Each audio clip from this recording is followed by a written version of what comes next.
काय सांगाल आमदारांच्या धडक मोर्चाला आपण सुरुवात केली, नेमकं काय काय आहे, कशासाठी हा मोर्चा धडकत आहे? 7 ग्रामपंचायत जे आहेत त्या मागील 2017 पासून नगर परिषदमध्ये रूपांतरित झालेल्या होत्या, परंतु सुप्रीम कोर्टाच्या न्यायालयीन लढाई जी निकेश मिश्रा आणि तीरथ येटरे यांनी संपूर्ण 7ही गावच्या लोकांच्या माध्यमाने लढली, त्या लढ्याला यश आलं. शेवटी सरकारला नमतं घ्यावं लागलं. त्यानंतर त्याचा अध्यादेश निघाला की त्यांना पूर्ववत ग्रामपंचायतचे अधिकार बहाल करण्यात यावे. सरकारी अध्यादेश असताना सुद्धा आणि कोर्टाचा रुलिंग असताना सुद्धा हे मुरदाड सरकारचे जे प्रतिनिधी आहेत, प्रशासकीय अधिकारी, त्यांनी आजपर्यंत या ग्रामपंचायतांना त्यांचा अधिकार बहाल केलेला नाही. त्याच्यामुळे त्यांचे घरकुलाचे प्रश्न रखडलेले आहेत. ग्रामपंचायतचा विकास होत नाही आहे आणि फक्त नगर परिषदेच्या माध्यमाने अर्बन डेव्हलपमेंटचा जो पैसा मागील 10, 8, 9 वर्षापासून येत आहे, तो पैसा इथले स्थानिक नेते मंडळी, भारतीय जनता पार्टीचे लोकप्रतिनिधी आणि नगर परिषदेचे प्रशासकीय अधिकारी यांना दोघांना मिळून खायचा आहे. लोक गप्प आहेत, याचा नाजायज फायदा हे लोक उचलून राहिलेले आहेत. परंतु आता पाणी डोक्याच्या वरती गेलेलं आहे. लोकांनी एल्गार पुकारलेला आहे. एवढ्यावरही जर देवेंद्र फडणवीस यांना सामान्य लोकांचा आवाज ऐकू येत नसेल, शेतकऱ्यांचा आवाज ऐकू येत नसेल, स्थानिक लोकांचा आवाज ऐकू येत नसेल, बेरोजगारांचा आवाज ऐकू येत नसेल, देवेंद्र फडणवीसांना फक्त आणि फक्त 50-50 कोटी रुपये घेऊन विकल्या गेलेल्या आमदारांचाच आवाज ऐकू येत असेल, तर पुढच्या काळामध्ये लोक रस्त्यावर उतरून जोडे मारल्याशिवाय राहणार नाही आणि धडाशिवाय राहणार नाही. कालपासून एक पत्र व्हायरल होत आहे आणि स्थानिक आमदार संजय पुराम यांच्या सोशल मीडियावर सुद्धा ते पोस्ट करण्यात आलेलं आहे. मला सांगा, आमदारांना जर एवढी फिकीर राहिली असती तर त्यांनी आपला एखादा प्रतिनिधी किंवा भारतीय जनता पार्टीचा एखादा लोकप्रतिनिधी जे पाठवला असता. मोर्चाच्या जे स्थानिक आयोजक लोक आहेत त्यांच्याशी काल चर्चा केली असती, सांगितलं असतं तुम्हाला फक्त पब्लिसिटी स्टंट करायचं आहे आणि जे नगर परिषद केली होती ती पण मिस केली होती आणि ती विघटित करण्याचं काम सुद्धा मिस केलं.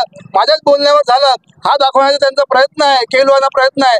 परंतु माझी आपल्या माध्यमातून त्यांना सांगण्याचा इशारा आहे की संजय पुरामजी, स्थानिक लोकांचा आवाज कमीत कमी तुमच्या कानावर आला पाहिजे.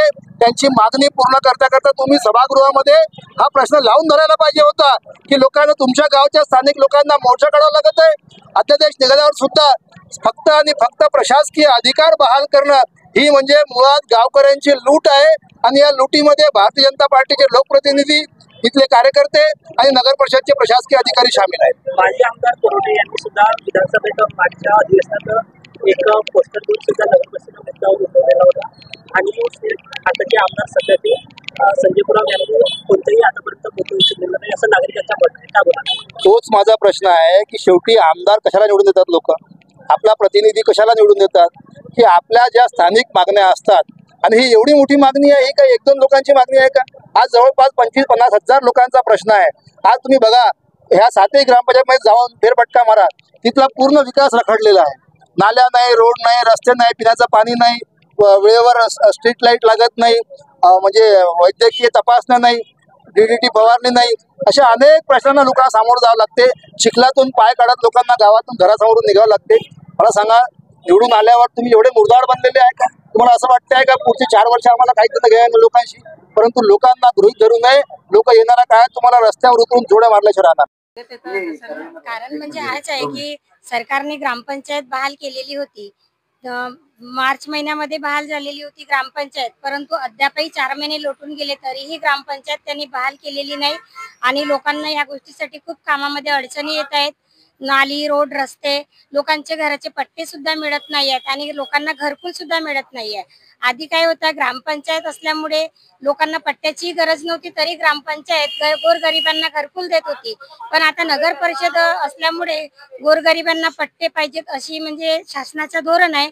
पण आता जर ग्रामपंचायत बहाल झाली तर त्यांनी आमची ग्रामपंचायत आम्हाला वापस करावे, कारण की आमच्या गोरगरिबांना घरकुल सुद्धा मिळू शकते त्याच्यामध्ये आणि रोड, रस्ते, नाली हे सर्व कामं होऊ शकतात.